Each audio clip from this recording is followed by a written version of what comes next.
सीमा को दूसरों को टकला करना बहुत पसंद था, पर कभी कर नहीं पाई। डरती थी कि लोग क्या सोचेंगे, क्या कहेंगे। मैं और सीमा 2 साल से साथ में रहते थे और हम दोनों एक दूसरे से कुछ भी नहीं छुपाते थे। एक बार सीमा ने मेरे गालों पर हाथ फिराते हुए कहा, शेव क्यों नहीं करते, बाल कितने बढ़ गए हैं। ये सुनकर मैंने सीमा को एक स्माइल दी और फिर से अपने काम में लग गया। कुछ दिन बाद एक दिन मैं और सीमा शॉपिंग के लिए गए। उस वक्त सीमा ने मुझे एक दुकान के बाहर कुछ देर खड़े रहने को कहा और अंदर चली गई। मैं वहीं खड़ा इंतज़ार कर रहा था और कुछ 15 से 20 मिनट बाद सीमा बाहर आई। मैंने सीमा को उस दुकान से उस तरह खरीदते हुए देख लिया था और फिर मैं सोच रहा था कि आज सीमा ने उस तरह क्यों खरीदा। यही सोचते सोचते मैं और सीमा घर की ओर निकल पड़े। जैसे ही घर पहुंचे मैंने सीमा से कहा, एक बात बताओ, तुमने उस दुकान से क्या खरीदा।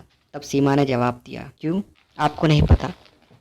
तब मैंने सीमा से कहा, मुझे पता है, पर मैं सिर्फ जानना चाहता था कि तुमने उस दुकान से उस तरह क्यों खरीदा। तब सीमा ने कहा, आपको याद होगा मैंने आपसे कहा था कि आपके बाल बहुत बढ़ गए हैं, आप शेव क्यों नहीं कर लेते। तब मैंने सीमा से कहा, अच्छा इसलिए तुमने उस तरह खरीदा। सीमा मुस्कुराते हुए बोली, हाँ इसीलिए। फिर मैंने सीमा से कहा, चलो कोई बात नहीं, अब ला ही दिया है तो दे दो, मैं कल सुबह यूज़ कर लूँगा। तब सीमा ने मुझसे कहा, नहीं मैं ही आपको शेव करूँगी। ये सुनकर मैं थोड़ा चौंक गया था कि सीमा ने आज तक मुझे कभी शेव करने की बात नहीं की। खैर मैंने भी कुछ ज़्यादा सोचा नहीं और हाँ कह दिया। उसी दिन शाम को मैं और सीमा यूं ही बैठे बात कर रहे थे। तब सीमा ने कहा, तो क्या कहते हो, शुरू हो जाए। तब मैंने सीमा से पूछा, क्या मतलब तुम्हारा, कहना क्या चाहती हो। तब सीमा ने कहा, आज सुबह ही तो कहा था शेव करने के बारे में। तब मैंने सीमा से कहा, क्या अभी करना है। तब सीमा ने कहा, हाँ अभी करना है। मैं भी मान गया और कहा, ठीक है कर लेते हैं। तब सीमा ने कहा, चलो बाथरूम में ही करते हैं, अगर बाहर करेंगे तो बहुत बाल बिखर जाएंगे। मैंने भी कुछ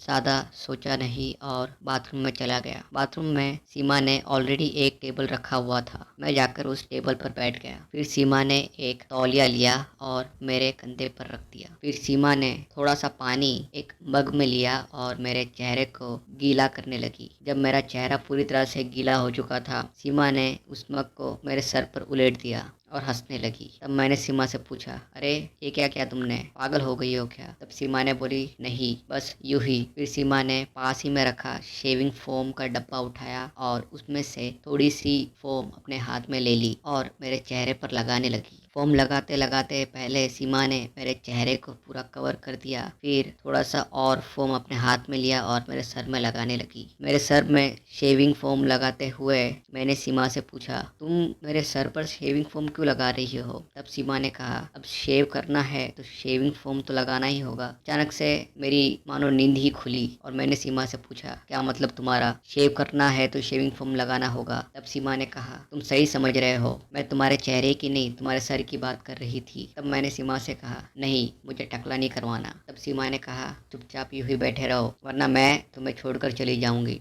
मैं सीमा को बहुत पसंद करता था और महज बालों के लिए उससे दूर होना मुझे ठीक नहीं लग रहा था। मैंने कुछ मिनट वहीं बैठे बैठे सोचा और फिर कहा, ठीक है जैसी तुम्हारी मर्जी, अब क्या ही कर सकते हैं। ये सुनकर सीमा बहुत खुश हो गई और उसने मुझे एक किस दे दी। फिर सीमा ने उस तरह लिया और उसमें एक नई प्लेट लगाई। फिर सीमा ने मेरे सर को अपनी ओर नीचे झुकाया और उस तरह सर के बीचों बीच रख के सामने की ओर चलाने लगी। जैसे ही सीमा ने 2 से 3 बार उस तरह मेरे सर पर रगड़ा, एक बालों का बड़ा सा गुच्छा मेरे गोद में आ गिरा। उस बालों के गुच्छे और शेविंग फोम मानो मिक्स हुए थे। सीमा धीरे धीरे मेरे टकले पर उस तरह चला रही थी और जो गुच्छा पहले मेरे गोद में गिरा था, अब उसके ऊपर और बालों के गुच्छे गिरने लगे। मेरे सर एकदम अजीब महसूस कर रहा था, बहुत अजीब सी फीलिंग हो रही थी। सीमा धीरे धीरे मुझे टकला किए जा रही थी। सीमा ने मुझे सामने से पूरा टकला कर दिया था। फिर सीमा मेरे पीछे आकर खड़ी हो गई। फिर सीमा ने मेरे टकले हुए हिस्से पर हाथ रखा और थोड़ा सा नीचे झुकाया और वहां से पीछे की ओर उस तरह चलाने लगी। सीमा धीरे धीरे उस तरह चलाकर मुझे पीछे से भी टकला कर रही थी। जिस तरह मेरे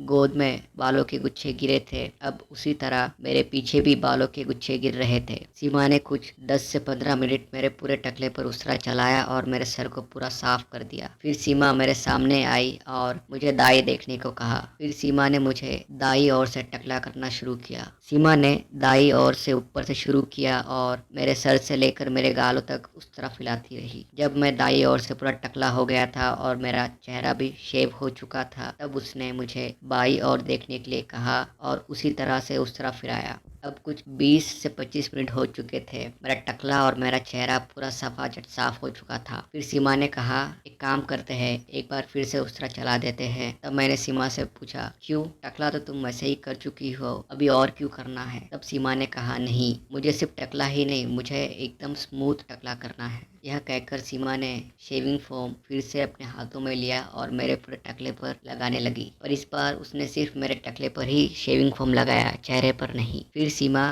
फिर से मेरे पीछे आकर खड़ी हो गई और मेरे सर को ऊपर की ओर किया और उस तरह को सामने से पीछे की ओर चलाने लगी। सीमा मुझे रिवर्स शेव कर रही थी। रिवर्स शेव के कारण जो भी बचे हुए बाल थे, जो भी बारीक बारीक बाल थे मेरे सर पर, वो भी शेव हो चुके थे। सीमा ने कुछ 3 से 4 बार मेरे ऊपर की ओर उस तरह चलाया। फिर सीमा ने वही खड़े होकर मेरे सर को थोड़ा नीचे झुकाया और नीचे से ऊपर की ओर उस तरह चलाने लगी। अब ऑलमोस्ट 40 मिनट हो चुके थे और मेरा टकला सिर्फ शेव ही नहीं था बल्कि स्मूथ भी हो चुका था। फिर सीमा ने एक मग में थोड़ा सा पानी लिया और मेरे सर पर डालने लगी और पानी डालते हुए मेरे सर को अपने हाथों से पोंछने लगी। जब मेरे टकले से पूरा का पूरा शेविंग फोम साफ हो चुका था, फिर सीमा ने कपड़ा लिया और मेरे टकले को अच्छे से सुखा दिया। फिर सीमा ने पास ही में रखे तेल की बोतल उठाई और मेरे टकले पर तेल लगाने लगी। उस वक्त सीमा ने मेरे टकले पर कुछ 5 से 10 मिनट तेल से मालिश की। उस वक्त भले ही मैं टकला हो चुका था, पर उस तेल मालिश के मुकाबले वह कुछ नहीं।